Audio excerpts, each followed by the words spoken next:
आज का जो लेक्चर है उसका टॉपिक है कि हम फंक्शंस के ऊपर किस तरीके से काम कर सकते हैं पीएचपी में। सही है, हर लैंग्वेज में क्या होते हैं, हमारे पास फंक्शंस होते हैं और फंक्शंस क्या होते हैं उसको हम क्या करेंगे, डिटेल में देखेंगे। तो यहाँ पे थोड़ी सी हम इसकी ये कह लें इंट्रोडक्शन कर लेते हैं, उसके बाद फिर हम उसका क्या करेंगे, एक प्रैक्टिकली एग्जांपल करके देखेंगे। तो वो कह रहा है कि फंक्शन क्या है। फंक्शन एक name section of a program, मतलब एक ऐसा ब्लॉक ऑफ कोड है जिसको आप क्या कर सकते हैं, एक सेक्शन का नाम है। सही है, मैं ये कहूँ कि भाई आप लोग क्या कर रहे होते हैं, जैसे कि नॉर्मल स्कूल्स होते हैं, स्कूल्स में क्या होता है कि हर स्टूडेंट के सेक्शन अलग होते हैं। एक सेक्शन में क्या होता है, एक स्टूडेंट होता है, दूसरे सेक्शन में क्या होता है, दूसरे स्टूडेंट्स होते हैं। और अगर कभी भी आप इन केस किसी परमिशन के लिए जाते हैं, स्कूल एक रियल लाइफ एग्जांपल में है कि अगर आप किसी भी चीज़ की परमिशन लेने जाते हैं तो आपकी नाम ही कंसीडर किया जाता है। वो क्या कंसीडर किया जाता है कि आप इस क्लास के इस सेक्शंस के स्टूडेंट हैं। सही है, तो इसी तरीके से कोडिंग में भी हम क्या कर रहे होते हैं, एक नेम दे देते हैं अपने सेक्शन ऑफ प्रोग्राम को, जिसको हम क्या कर सकते हैं, बार बार या हमें जब भी उसकी ज़रूरत होगी तो हम उसको क्या करवा सकते हैं, कॉलिंग करवा सकते हैं। इसी के बाद ये क्या कहता है नेक्स्ट, कि function are use to perform a specific task, split program into module. मतलब ये है कि आप कोई स्पेसिफिक टास्क को क्या करवा सकते हैं, स्प्लिट। अब जिस तरीके से कि मैंने कहा कि मुझे क्या बनाना है, कैलकुलेटर का प्रोग्राम बनाना है। सही है, कैलकुलेटर के प्रोग्राम में अगर मैं बेसिक देखूं तो मेरे पास कितनी फंक्शंस हो जाएंगे, या कितने मेरे पास वो होते हैं मैथमेटिकल कैलकुलेशन। एक आ जाएगा आपके पास plus, minus, divide and multiply. ये चार क्या होगा आपके पास, एक ये कह लें कि उसके ऑपरेशन हो गए। अब मैंने ये कहा कि बजाय इसके कि मैं चारों को एक साथ लिखूं, मैं एक ब्लॉक में एडिशन का कोड डाल दूं, एक ब्लॉक में मैं मल्टीप्लाई का कोड डाल दूं, एक ब्लॉक में मैं डिवाइड का कोड डाल दूं, और एक में मैं क्या करूं, सब्ट्रैक्शन का कोड डाल दूं। और फिर जो भी आपको एक्शन परफॉर्म करवाना हो, मतलब दो नंबर्स के बिटवीन आपको अगर एडिशन करवानी है तो आप एडिशन वाला काम कर लो, अगर आपको सब्ट्रैक्शन करवानी है तो आप क्या करो, सब्ट्रैक्शन वाला काम कर दो। तो काम देखो मेरे पास क्या है, एक ही है। मतलब काम मुझे क्या करवाने, चारों एक्शन परफॉर्म करवाने या चारों ऑपरेशन परफॉर्म करवाने। ये मल्टीपल टास्क है मेरे पास, जिसको मैंने क्या कर दिया, स्प्लिट कर दिया है किसमें, प्रोग्राम्स में, छोटे छोटे मॉड्यूल्स में। फिर ये क्या कहता है कि फंक्शंस और किस लिए यूज कर सकते हैं, कि आप ये कह सकते हैं कि आप जो भी कोड लिखते हैं उसको बार बार यूज कर सकते हैं। मतलब ये है कि जिस तरीके से हमने लास्ट क्लास में लूप देखे थे, लूप क्या करते थे आपको, कि एक काम को 10 दफा करके, मतलब रिपीटेटिव फॉर्म में करके आपको क्या दे रहा था, वो प्रिंट करवाने के काम कर रहा था। फंक्शन भी कुछ इसी तरीके से वर्क करता है, लेकिन फंक्शन में आपके पास क्या होता है कि आप जितनी दफा फंक्शन को कॉल करेंगे उतनी दफा वो पूरा का पूरा कोड क्या होगा, रन होकर आएगा। लूप में क्या था, आपने एक दफा कंडीशन बता दी थी, स्पेसिफाई कर दिया था, वो उतना ही दफा चल रहा था। इसके अलावा आप उसको कॉलिंग करें, कॉलिंग वाले कुछ भी ऐसा कोई हमने सिनेरियो नहीं देखा था। इसी के बाद यहाँ पे नेक्स्ट क्या लिखा है, can be easily modified in a program instead of going through entire code to make changes. कि आप अगर एक छोटे छोटे प्रोग्राम में क्या कर देते हैं, स्प्लिट कर देते हैं अपने। लेट सपोज कि अगर मैंने कैलकुलेटर वाली एग्जांपल दिया अभी ऊपर, कि मैं जब एडिशन कर रही हूँ तो मेरा एडिशन का रिजल्ट क्या आ रहा है, गलत आ रहा है। लेकिन जब मैं मल्टीप्लाई कर रही हूँ और मैं डिवाइड कर रही हूँ, मैं सब्ट्रैक्शन कर रही हूँ, तो सही है। तो इसका क्या मतलब हुआ कि आपने क्या कर लिया, आइडेंटिफाई कर लिया कि भाई मेरे पास जो कोड में मिस्टेक है वो कौन से वाले में है, वो एडिशन वाले कोड में मिस्टेक है। तो इस तरीके से हम फंक्शन के ऊपर क्या कर सकते हैं, मल्टीपल चेंजेस कर सकते हैं इजीली, क्योंकि हमारे पास ब्लॉक ऑफ कोड क्या हो जाते हैं, स्मॉल हो जाते हैं। अब इसको हम एग्जाम्पल के थ्रू देखते हैं कि एग्जाम्पल किस तरीके से हम कर सकते हैं। मैं अपने जो है वो क्या कहते हैं, विजुअल स्टूडियो ऑन कर लेती हूँ अपना। और आप लोगों को पता होगा कि हम जो है वो जैम के फोल्डर में जाके क्या कर रहे होते हैं, अपनी फाइल्स को बना के रखते हैं। तो यहाँ पर आके मैं सेव एज करूँगी, और सेव एज करने के बाद मैं यहाँ पर यही माय फाइल्स में ही क्या कर रही हूँ, कोड को सेव कर रही हूँ। और मेरे कोड का क्या है, यहाँ पर मेरे पास है फंक्शन डॉट PHP। सही है, ये मैंने क्या कर लिया, इसको सेव कर लिया। अब इसके बाद मुझे क्या करना होता है, यहाँ पे पहले तो HTML का स्ट्रक्चर इम्प्लीमेंट करना होता है। तो हम यहाँ पे क्या करते हैं, HTML का स्ट्रक्चर इम्प्लीमेंट कर लेते हैं। तो यहाँ पर आने के बाद फिर हम क्या करेंगे कि हम PHP का ब्लॉग बनाएंगे। तो मैं PHP का क्या बना रही हूँ, ब्लॉग बना रही हूँ। सही है, ब्लॉग के बगैर आप PHP का कोई काम इम्प्लीमेंट नहीं कर सकते। अब देखो फंक्शन है तो हमें क्या करना पड़ता है, फंक्शन का सिंटेक्स देख लो कि फंक्शन को बनाने के लिए सबसे पहले हमें फंक्शन का कीवर्ड यूज करना पड़ेगा, जो कि मैंने यहाँ पर इम्प्लीमेंट कर लिया। मैंने फंक्शन लिखा, फंक्शन के बाद अब मुझे क्या करना है कि उसका नाम देना है, किसका, फंक्शन का नाम देना है। तो मैंने यहाँ पर फंक्शन का नाम दे दिया लेट सपोज शो, सही है। और इसको मैंने क्या बना दिए, राउंड ब्रैकेट बना लिया, और इसी के बाद मैंने यहाँ पे क्या बना दिया, कर्ली ब्रैकेट। तो यहाँ पे देखो फंक्शन का जो सिंटेक्स है बेसिक क्या है आपके पास, कि फंक्शन का कीवर्ड होना चाहिए, इसके बाद आपके फंक्शन का नाम होना चाहिए, और ये पैरेंथेसिस बनाने क्या है, लाजमी है, एंड देन आपके पास क्या हो जाएगा, ये कर्ली ब्रैकेट है। तो ये आपके पास क्या है, बेसिक सिंटेक्स है जब भी आप क्या करते हैं, फंक्शन क्रिएट करते हैं। अब देखो इस फंक्शन में मुझे क्या करना है, मैं एक सिंपल फंक्शन बना रही हूँ, तो मैं इसमें क्या कर लेती हूँ, इको की लाइन लिखवा लेती हूँ, जिसमें क्या होगा कि आपको कोई भी स्टेटमेंट प्रिंट करके ला देगा, सही है। तो मैंने कहा कि भाई this is my first PHP function. ये मैंने क्या करा, अपनी फाइल को सेव कर लिया। अब क्या करते हैं, हम इसको रन करके देखते हैं। तो रन करने के लिए मैं यहाँ पर आई और मैंने यहाँ लिखा local host slash my files, क्योंकि माई फाइल्स में नाम मैंने सेव किया था, और इसके बाद मैंने जो फाइल का नाम सेव किया है वो क्या सेव किया है, फंक्शन डॉट PHP, और एंटर। तो देखो यहाँ पे कुछ नहीं आ रहा, और हालांकि अगर मैं अपने यहाँ पे देखूँ तो मेरे पास तो यहाँ पे लिखा हुआ है सब कुछ। तो देखो सिर्फ और सिर्फ फंक्शन बनाना काम नहीं होता हमारा, फंक्शन को कॉलिंग करवानी भी क्या होती है, हमारे लिए लाजमी होता है। तो ये चीज़ आप लोग भी ध्यान में रखिएगा कि अगर आप सिर्फ इतना काम कर देते हैं और आप ये समझ रहे हैं कि जो भी आपने इसके अंदर काम किया है वो प्रिंट होकर या वो इम्प्लीमेंट होकर आ जाएगा, तो ऐसा नहीं है। अब ऐसा नहीं है तो भाई हम फंक्शन कॉल कैसे कर सकते हैं। तो यहाँ पे देखो फंक्शन कॉल करने के लिए मैंने फंक्शन का नाम क्या रखा था, शो। तो मैं यहाँ पे क्या लिखूंगी, शो। कहाँ पर लिखूंगी, फंक्शन के ब्रैकेट के बाद लिखूंगी, सही है, अंदर आप काम नहीं करेंगे। और इसके बाद आप यहाँ बना देंगे round bracket and then save करेगा। अब देखो यहाँ पर मैं आई और मैंने इसको रिफ्रेश करा, तो ये आपके पास क्या हो गया, this is my first PHP function. तो ये आपने क्या करा है कि यहाँ पर आपने फंक्शन को बनाया है और यहाँ पे इसकी क्या करी है, कॉलिंग की है फंक्शन की। ये आपने फंक्शन क्या किया, कॉल किया। अब देखो ये जो फंक्शन है ये मेरे पास क्या है कि बेसिक फंक्शन है, मतलब बेसिक फंक्शन से मुराद ना इसमें कोई आर्गुमेंट पास हो रहा है, ना ही ये कोई पैरामीटर ले रहा है, और ना ही कोई वेरिएबल का काम कर रहा है।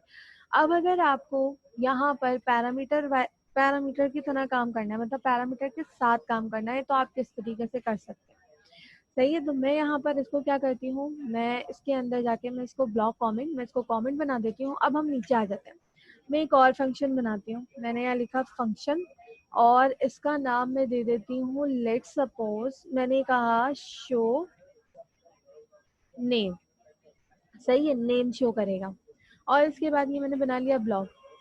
अब देखो शो नेम है, अब अगर मैं इसमें इस तरीके से काम करूँ, मैं एक एग्जांपल दे रही हूँ, यहाँ पर भी मैंने कहा कि भाई माय नेम इज, और ये मैंने यहाँ पे लिख दिया दिस वन, सही है, ये मैंने लिख लिया। अब देखो अगर मैं इसको कॉल करती हूँ, तो कॉल करने के लिए मैंने यहाँ लिखा है क्या, शो नेम, और शो नेम के बाद मैंने इसको क्या लगाया, सेमी कॉलन, और यहाँ पर आके देखो मैं इसको रिफ्रेश करती हूँ तो ये मेरे पास आ गया my name is this one.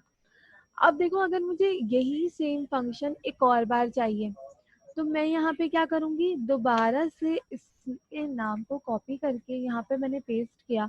तो अब ये फंक्शन कितनी दफ़ा चलेगा, 2 दफ़ा, पहली एक दफ़ा फर्स्ट वन यहाँ इसके कॉलिंग पर, और दूसरी दफ़ा क्या होगा, इसकी दफ़ा। तो ये जो लाइन मैंने यहाँ लिखी है ये आपके पास कितनी दफ़ा प्रिंट होगी, 2 दफ़ा प्रिंट होकर आ जाएगी, जो कि हमने यहाँ पर देख लिया।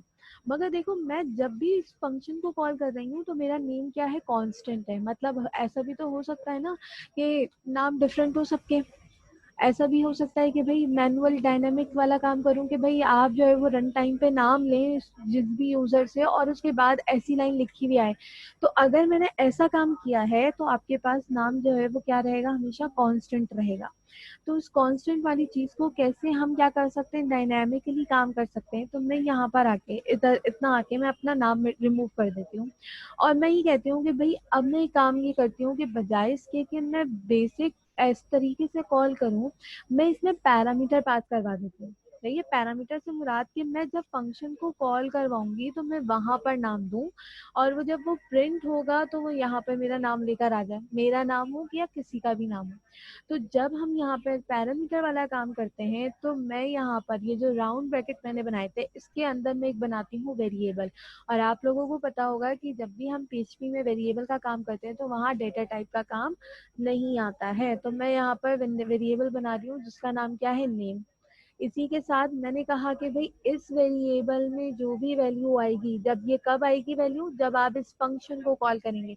तो आप यहाँ पर आकर कॉन्केटिनेट करें और इस वेरिएबल में जो वैल्यू है उसको प्रिंट कर दें। सही है। और इसके बाद में एक बी आर लगा रही हूँ, तो मैंने दोबारा से कॉन्केटिनेट किया और मैंने इसको लगा दिया यहाँ पर बी आर और सेव कर दिया। अब देखो एक चीज और मिस्टेक जो अभी यहाँ पर हम कर सकते हैं कि देखो मैंने जो फंक्शन बनाया है उसमें मैंने पैरामीटर पास किया है, लेकिन जब मैं इसको कॉल कर रही हूँ तो मैंने कोई पैरामीटर नहीं दिया। अब देख लेते हैं कि क्या इस तरीके से काम चल सकता है हमारा। तो यहाँ पे देखो क्या कह रहा है, एरर दे रहा है, अनकॉल्ड आर्ग्यूमेंट काउंट एरर, कि आपने जो फंक्शन का नाम बनाया है उसमें कितने पैरामीटर पास हुए, 0। मतलब क्या है कि आपने यहाँ पर वेरिएबल में पैरामीटर तो दे दिए लेकिन आपने यहाँ से कोई आर्ग्यूमेंट पास नहीं करवाया। एक चीज और यहाँ पे क्लियर कर लो कि जब फंक्शन के साथ हम यहाँ पर कॉलिंग में जब वेरिएबल्स बनाते हैं तो ये यहाँ पर आपके पास क्या लाता है, पैरामीटर। सही है। और जब आप फंक्शन में वैल्यू दोगे तो वो चीज कहलाती है आर्ग्यूमेंट। ठीक है। अब देखो इसने यहाँ पर मुझे एरर दे दिया, तो अब ये एरर कैसे हट सकता है। ये कह रहा है कि भाई आप शो नेम वाला जो फंक्शन है जब भी आप कॉल करेंगे तो यहाँ पर उसका एक वेरिएबल है जिसकी वैल्यू आपको देनी पड़ेगी। तो वैल्यू देने के लिए मैं यहाँ पर आई जहाँ मैंने फंक्शन को कॉल किया था और मैंने सिंगल कोड ले लो या डबल कोड ले लो, इससे डिफरेंस नहीं होता। आप यहाँ पे अपना नाम लिख दें। तो मैंने अपना यहाँ पे एक दफा नाम लिख दिया। इसी के साथ अभी मैं इसको क्या करती हूँ कि मैं नीचे वाला हटा देती हूँ। सही है। नीचे वाला जो फंक्शन अभी हम पहला एक दफा करके देख लेते हैं, उसके बाद हम नेक्स्ट पर। मैंने इसको सेव कर लिया। सेव करने के बाद मैं यहाँ पर आई और मैंने इसको क्या दिया, रिफ्रेश करवाया। तो ये देखो जो नाम मैंने अपने फंक्शन में कॉल करवाया था वही नाम मेरे पास कहाँ पे डिस्प्ले हो रहा है, मेरे पास मेरे ब्राउजर में डिस्प्ले हो रहा है। अब देखो इसमें क्या डिफरेंस था और पहले वाले में क्या डिफरेंस था। मैंने अब इस फंक्शन को दोबारा कॉल करवाया और यहाँ पर मैं अब नाम क्या कर रही हूँ, चेंज। सही है। मैंने यहाँ पर नाम क्या दे दिया, लेट सपोज मैंने यहाँ दे दिया हैदर। सही है। इसी के साथ मैं एक और शो नेम का फंक्शन कॉल कर रही हूँ। इसमें एक और भी चीज़ है, उसको पहले ये वाला देख लो फिर मैं इसको बताती हूँ। और इसी के साथ मैंने यहाँ पर नेक्स्ट नाम दे देते हैं नईम और इसको कर लेते हैं सेव। सेव करने के बाद अब देखो मैंने कितनी दफ़ा फंक्शन कॉल किया है, 1 2 और 3। तीनों में जो नाम है वो क्या है, मेरे पास अलग अलग है। तो यहाँ पर अब अगर मैं रिफ्रेश करूँ तो मेरे पास तीनों नाम क्या आने चाहिए, अलग अलग ही आने चाहिए। तो ये आपका जो फंक्शन है वो किस तरीके से वर्क कर रहा है, एज एन डायनामिकली वर्क कर रहा है। अब देखो यहाँ पर एक और जो चीज है वो देखने वाली ये है कि अगर मैं फंक्शन का नाम मैंने क्या दिया है, एस मेरा स्मॉल है, एन मेरा क्या है, कैपिटल है। अगर मैं यहाँ पर फंक्शन कॉल करते वक्त ऐसे लिख लूँ, सही है, मैंने क्या करा, मैंने सब चीजें स्मॉल में लिख ली, लेकिन जब मैंने फंक्शन बनाया था तो मेरा एन क्या था, कैपिटल था। तो अब देखना इसमें क्या आएगा या क्या हो सकता है। तो यहाँ पर आके मैंने इसको लेट सपोज हम यहाँ दे देते हैं सना। सेव किया। तो देखो होना क्या चाहिए कि यहाँ पे देखो फंक्शन का नाम यहाँ एन कैपिटल था, यहाँ पर स्मॉल था। लेकिन जब हम ये काम पीएचपी में करते हैं तो वो उसको कंसीडर करता है एक ही फंक्शन। मतलब क्या है आपके पास कि अगर आपने कैपिटल में चीजें डिफाइन की हुई हैं और आप कॉलिंग करते वक्त उसको स्मॉल कर देते हैं तो ये आपको एरर नहीं देगा। ये एक इसका क्या है एडवांटेज है। लेकिन एक जगह पर आप आगे कहाँ पे फंसते हैं, ये चीज में तो आपके पास एरर नहीं आएगा। लेकिन अगर आप यही सेम काम वेरिएबल के साथ करते हो, किस तरीके से वेरिएबल के साथ, देखो मैंने यहाँ बनाया $a = मैंने यहाँ पर लेट सपोज हम यहाँ वैल्यू दे देते हैं ABC और सेमीकोलन। अब मैं क्या करती हूँ, मैंने करा इको, इको करने के बाद मैंने कहा डॉलर, डॉलर तो लगाया। अब मुझे क्या चाहिए था स्मॉल ए, अब मैं स्मॉल ए लिखूं या कैपिटल ए लिखूं, बात क्या होनी चाहिए थी, एक होनी चाहिए थी। लेकिन अगर मैंने यहाँ कैपिटल ए लिख लिया तो अब अगर मैं ब्राउजर में जाके अपने पेज को रिफ्रेश करूं तो वो मुझे एरर दे रहा है कि भाई एक अनडिफाइंड वेरिएबल है। अनडिफाइंड से मुराद आपने इस वेरिएबल को बनाया ही नहीं है। लेकिन जब आप प्रिंट करवा रहे हैं तो ये वेरिएबल क्या है, खुद ब खुद से आ गया। वेरिएबल का नाम क्या है यहाँ पर ए, और लाइन नंबर क्या दे रहा है वो 30 लाइन नंबर दे रहा है। तो यहाँ पे देखो लाइन नंबर 30 और वेरिएबल का नाम क्या है ए। तो यहाँ पर ये चीज नहीं चलती। ये चीज सिर्फ कब तक चलती है, जब तक आप फंक्शन के ऊपर काम कर रहे हैं। फंक्शन में आप चाहे कैपिटल दो चाहे स्मॉल दो। अगर मैं यहाँ पर आके चेंज कर दूं और यहाँ पर मैं सब चीजों को कैपिटल कर दूं, एक चीज और देखना, मैंने यहाँ पे क्या करा, सबको कैपिटल कर दिया, शो और नेम को भी हम क्या कर देते हैं, ये मैंने सबको कैपिटल कर दिया। तो होना क्या चाहिए, आपके पास एरर आ जाने चाहिए। लेकिन अगर मैं इस पेज को रिफ्रेश करूं तो देखो एरर आ रहा है, कोई कोई एरर नहीं आ रहा। तो ये आपके पास एक फंक्शनैलिटी होती है किसमें, जब हम फंक्शंस के साथ काम करते हैं पीएचपी के अंदर। अब एक चीज और कि यहाँ पर तो मैंने एक वेरिएबल या एक पैरामीटर पास करवाया है, क्या मैं मल्टीपल पैरामीटर पास करवा सकती हूँ या नहीं, या एक और हम यहाँ पे देख लेते हैं कि मैंने यहाँ पर एक वेरिएबल लिखा है, लेकिन जब मैंने फंक्शन कॉल करवाया तो मैंने यहाँ पर एक और आर्ग्यूमेंट दे दिया। लेट सपोज मैंने यहाँ पे लिख दिया दिस, सही है। ऊपर अगर मैं देखूं फंक्शन जब मैंने कॉल करवाया तो मैंने एक वेरिएबल बनाया, लेकिन नीचे जब मैंने फंक्शन की कॉलिंग करवाई तो मैंने एक पैरामीटर क्या दे दिया, एक्स्ट्रा दे दिया। तो क्या होना चाहिए, आपके पास एरर आना चाहिए। तो यहाँ पे देखो पेज को मैंने रिफ्रेश करा, कोई एरर नहीं है। तो इसका क्या मतलब है कि ये चीजें वो क्या कर देता है, निग्लेक्ट कर देता है, इसको कंसीडर नहीं करता। पहला वाला जब वैल्यू गई तो इसने क्या करा, पहले वाले वेरिएबल में स्टोर कर दिया। और जब दूसरी वैल्यू गई और इसने देखा यहाँ कोई वेरिएबल नहीं बना हुआ इसके नाम का, तो उसने क्या करा, उसको रिफ्रेश करके उसको डिलीट कर दिया और आपकी पहले वेरिएबल की वैल्यू यहाँ पे क्या करवा दी, आपके पास सेव करवा दी। तो एक यहाँ पे क्या है, ये डिफरेंस है। इसी के साथ एक चीज और क्या हो सकती है, जैसे मैंने अभी आर्ग्यूमेंट पास वाला बताया। अब अगर मुझे दो पैरामीटर पास करवाने हो या दो मुझे आर्ग्यूमेंट देने हो तो मैं किस तरीके से कर सकती हूँ। तो इन सबको मैं क्या करती हूँ, मैं यहाँ पर आके इसको जो है वो हम बना देते हैं कमेंट, ताकि हम सही तरीके से सारे एग्जांपल्स को एक्सप्लोर कर सकें। यहाँ पर आई और मैंने यहाँ पे लिखा फंक्शन, और फंक्शन का नाम दे रही हूँ मैं full name, round bracket, round bracket के अंदर आप देखो फुल नेम है तो मैंने कहा F name, comma, dollar, L name मतलब लास्ट नेम। इसी के साथ अगर एक और लेना चाहो इसको हम मिडिल नेम कर लेते हैं ताकि हमारे पास एम नेम, सही है। और मैं एक और ले रही हूँ, दो या दो से ज्यादा पैरामीटर वाला काम है, एल नेम लास्ट नेम।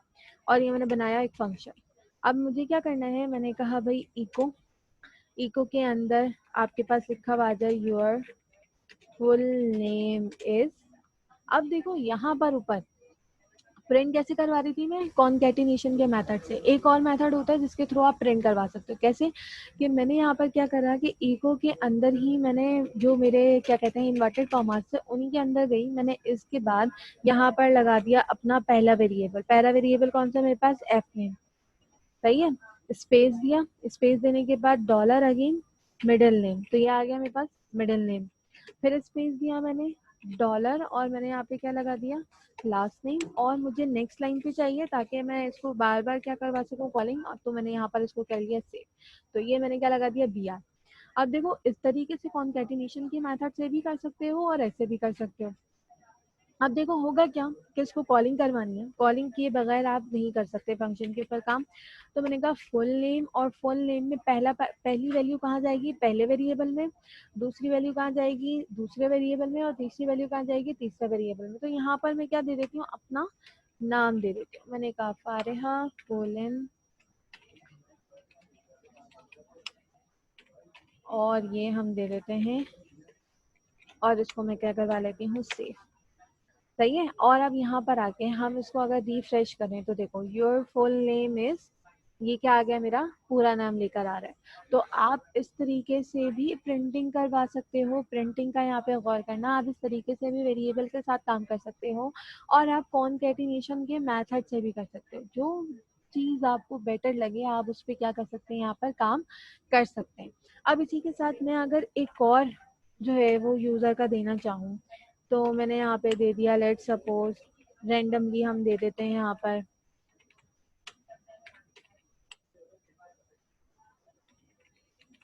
सही है, ये मैंने सेव किया, और हम यहाँ पर आके अपने अगर पेज पे जाएं तो ये नेक्स्ट लाइन, क्योंकि हमने बी आर लगाया हुआ था, तो ये क्या करेगा, उसको नेक्स्ट लाइन पे लेके जाएगा और आपका क्या कर देगा, यहाँ पर प्रिंट कर देगा। तो ये आपके पास क्या है कि एक एग्जाम्पल है जिसमें हम क्या कर रहे हैं, डिफरेंट पैरामीटर्स के साथ काम कर रहे हैं। अब इसके बाद क्या करते हैं, हम एक और एग्जाम्पल देख लेते हैं। सही, ये सारे कस्टम फंक्शन है। कस्टम फंक्शन से मुराद आप खुद बना रहे हो। पीएचपी में कुछ बिल्ट इन फंक्शंस भी होते हैं, तो हम पहले इसको पढ़ लेंगे, तो हम फिर बिल्ट इन फंक्शन की तरफ मूव ऑन होंगे। अब देखो एक यहाँ पर एक चीज होती है कि मैं यहाँ पर एक फंक्शन बनाती हूँ। सही है, फंक्शन करोगे तो फंक्शन भी आ जाएगा यहाँ पर, मगर मैं इसको रेंडमली यहाँ पे खुद से बना रही हूँ। मैंने कहा फंक्शन, और फंक्शन के बाद मैंने यहाँ पर दिया लेट सपोज एज। ठीक है, एक हम एज का फंक्शन बना रहे हैं, और यहाँ पर पैरामीटर में वो क्या देगा, वो पैरामीटर में देगा एज, और इसके फंक्शन का नाम मैं कर देती हूँ गेट एज, ताकि हम वेरिएबल में और फंक्शन के नाम में क्या कर सकें, डिफ्रेंशिएट करवा सकें। और इसके बाद मैं यहाँ पे कर देती हूँ इको। इको के बाद मैंने कहा भाई योर एज इज, और हम यहाँ पर डॉलर एज, ये मैंने क्या करवा लिया, print, and then semicolon, B R लगा लो, ताकि हम नेक्स्ट जब भी कॉल करें वो नेक्स्ट लाइन पर आए। अब कॉलिंग करवाने के लिए मैंने पहले भी बताया, या तो गेट एज ऐसी लिख लो, या आप उसको उसी की सीक्वेंस में लिख लो, मतलब जी कैपिटल लिख लो, या जो भी एक्स वाई जिस तरीके से आपने लिखा है वैसे लिख लो, कोई डिफरेंस यहाँ पर नहीं आएगा। तो यहाँ पे देखो मैंने यहाँ पर क्या किया है कि यहाँ पर मैंने पैरामीटर दिया था, लेकिन मैं फंक्शन कॉल करते वक्त पैरामीटर नहीं दे रही। क्या होना चाहिए, आपके पास एरर आना चाहिए, और यहाँ पर एरर आ भी गया है कि वो कह रहा है कि 0 पैरामीटर पास हुआ है। अब एक आपके पास यहाँ पे काम होता है कि अगर कोई भी यूजर वैल्यू नहीं दे रहा, तो आप क्या करो, उसकी डिफॉल्ट वैल्यू सेट करवा दो। डिफॉल्ट से मुराद कि अगर मैं इसको खाली भी कॉल करवा रही हूँ, तो वो मुझे इसकी कोई रैंडम नंबर में जनरेट करके या रैंडम वैल्यू मुझे क्या कर दे, वहाँ पर असाइन कर दे, ताकि ये एरर ना आए। सही है, एरर ना आए, एरर से बचने के लिए। तो मैंने ये कहा कि भाई अगर कोई यूजर अपनी एज एंटर नहीं करता, तो क्या करो, सपोज इज इक्वल टू उसकी एज सेट करवा दो, क्या, 20। सही है। अभी देखो इससे पहले तक क्या आ रहा था, एरर आ रहा था। मैं यहाँ पर आके अब सेव करती हूँ अपने कोड को, और आके मैं क्या करती हूँ, अपने पेज को रिफ्रेश करती हूँ। तो देखो मेरे पास जो एरर आ रहा था वो क्या हो गया, चला गया, और यहाँ पर क्या वैल्यू आ गई, जो मैंने अपने पैरामीटर में क्या करवाई थी, पास करवाई थी। मगर देखो ये सिर्फ वैल्यू कब आएगी, जब आप इस फंक्शन में कोई भी वैल्यू नहीं देंगे। लेकिन अगर आप यहाँ पे वैल्यू देते हैं तो क्या होगा, गेट, मैं एक दफा और कॉलिंग करवा दी, मैंने कहा गेट एज, और अगर लेट सपोज मैंने यहाँ पे वैल्यू पास करवा दी 50, तो क्या आनी चाहिए, 50 आनी चाहिए, लेकिन यहाँ पे तो 20 सेट हुई हुई है। तो यहाँ पे अब देखो कि हम बी आर लगा हुआ है हमारे पास, मैं इसी को चेक कर रही थी, और यहाँ पर आके अब देखो रिफ्रेश। तो देखो जब आपने वैल्यू नहीं दी तो उसने कौन सी वैल्यू उठाई, वो वैल्यू जो उसके डिफॉल्ट सेट हुई थी। लेकिन जब आपने वैल्यू दी तो उसने कौन सी वैल्यू उठाई, जो आपने इनपुट दिया था वो वैल्यू को यहाँ पर क्या किया, उसने कंसीडर किया। तो इस तरीके से हम क्या कर सकते हैं, अपने फंक्शंस में डिफॉल्ट वैल्यू भी क्या करवा सकते हैं, सेट करवा सकते हैं।